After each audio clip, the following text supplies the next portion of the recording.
Hello friends, welcome to my channel. आज हम लोग डिस्कस करने की कोशिश करेंगे कि निफ्टी का फेयर वैल्यू क्या होनी चाहिए जब आम लोगों को इन्वेस्टमेंट स्टार्ट कर देनी चाहिए।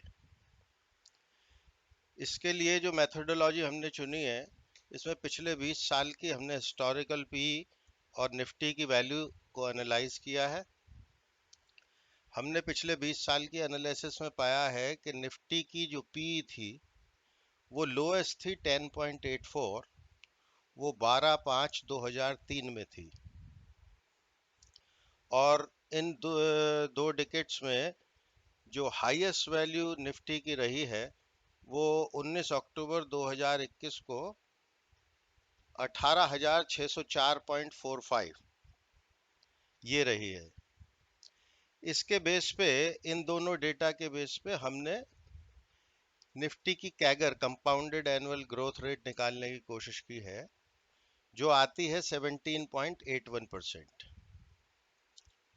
अब इस फिगर 17.81 को हम ये मानते हैं कि भाई ये राइट पी है निफ्टी की, जो कंपाउंडेड एनुअल ग्रोथ रेट है। तो ये 17.81 को हम इसकी निफ्टी की पी कंसीडर करेंगे, और निफ्टी की वैल्यू जो 252, तो ये जो 17.1 है इसको हम लेके चलेंगे पी, और जो राइट पी हम इसको मान के चलते हैं, और 2 मई 2022 को जो निफ्टी की वैल्यू है, यानी कि अभी फ्राइडे को जब निफ्टी क्लोज हुई है तो वो 17,069 पे क्लोज हुई है।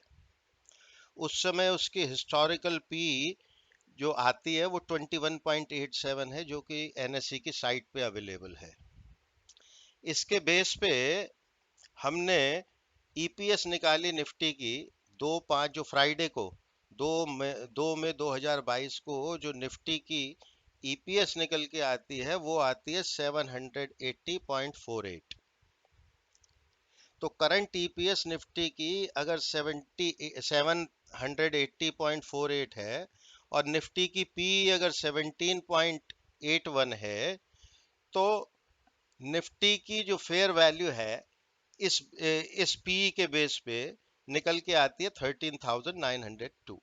तो फेयर वैल्यू निकल के आती है आज की ईपीएस के हिसाब से 13,902। और इसको ये हो गई। इनफैक्ट ये पैग वैल्यू आपने सुनी होगी कि P versus P and growth, उसको मिला के जो रेशो बनती है वो पैग रेशो है। पी को अगर हम ग्रोथ से डिवाइड कर दें, तो पी अगर हमारी 17.81 है और ग्रोथ रेट भी वही है, कंपाउंडेड एनुअल ग्रोथ रेट, तो पैग रेशो 1 आ गई।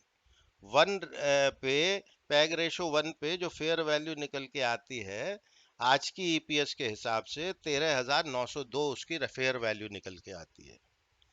लेकिन ये जैसा आप जानते भी होंगे कि पैग वैल्यू 1 से अगर कम है तो और अच्छा है। It gives some margin for the investor to make money. तो हम कंसीडर करते हैं कि भाई 0.9 की अगर हम पैग रेशो लेके चले तो पी निकल के आती है 16.03, और 16.03 पी के हिसाब से, और ईपीएस अगर 780 ये ले लेते हैं हम, आज की जो ईपीएस है निफ्टी की, उसके बेस पे जो फेयर वैल्यू निफ्टी की निकल के आती है 16.3 पीई पे 12,512। राउंड ऑफ इसको कर देते हैं, 12,500 हो गया। तो इन्वेस्टमेंट की जो रेंज हो गई निफ्टी की, या फेयर वैल्यू इसको आप कह सकते हो, कि जब आम आदमी को एक इन्वेस्टमेंट स्टार्ट करना चाहिए, वो 13,900 से लेके 12,500 तक की एक रेंज निकल के आती है। तो one method is this, when we have tried to analyse कि पिछले 20 साल में निफ्टी ने कैसे बिहेवियर किया है, उसकी कंपाउंडेड एनुअल ग्रोथ क्या रही है, और आज की ईपीएस के हिसाब से उसको पी कंसीडर करते हुए कंपाउंडेड एनुअल ग्रोथ रेट को क्या इन्वेस्टमेंट की रेंज होनी चाहिए। There are other methods also, like market cap to GDP, which we can discuss in the subsequent videos. तो उसके बेस पे भी हम एक फेयर वैल्यू पे अराइव करने की कोशिश करेंगे। मेरे को लगता है कि आप लोगों को ये कैलकुलेशन समझ में आई होगी और ये तरीका पसंद आया होगा। वैसे ये कोई इन्वेस्टमेंट एडवाइस नहीं है, आप अपने किसी फाइनेंशियल एडवाइजर से इसकी राय ले लें, because I am not any registered financial advisor, से भी रजिस्टर्ड नहीं है। मैं आईआईटी का पास आउट हूँ। आप अपने कमेंट्स इस वीडियो पे जरूर दें, और सब्सिक्वेंट वीडियोस मैं उस पे बनाऊंगा फेयर वैल्यूएशन के हिसाब से, और आगे चल के स्टॉक्स की भी फंडामेंटल एनालिसिस और उनकी टेक्निकल एनालिसिस वो सब करेंगे और वीडियोस आएंगे।